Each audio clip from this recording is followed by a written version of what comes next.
Right, I don't think there's anyone in the world that cares more about our planet than what I do, and that's why I felt compelled to offer up some radical ideas. My idea is so far out of the box it might actually confuse a few people, but stick with it because it's the only solution. Well, the reason that we don't have a working green planet at the moment is because quite clearly everybody knows that none of the current solutions actually work.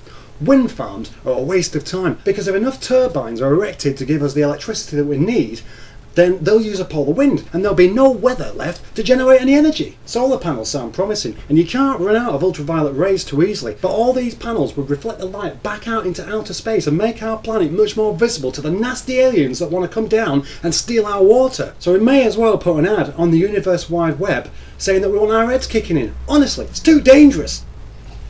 Hydroelectric dams sound like a really good idea, as water is incompressible, and there is more water on planet Earth than what there are people with ADHD.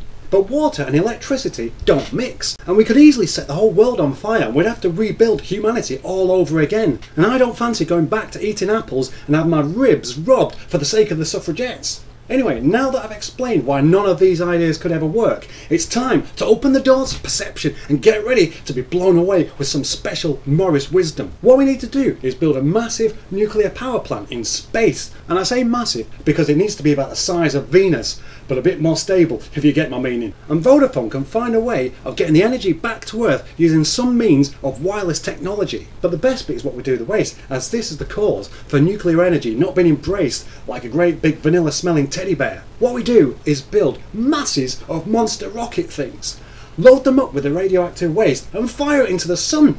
Brilliant! Not only do we get rid of the waste, but we can stop the sun from ever turning into a white dwarf. Yeah, just me in it. It's Morris. Yeah.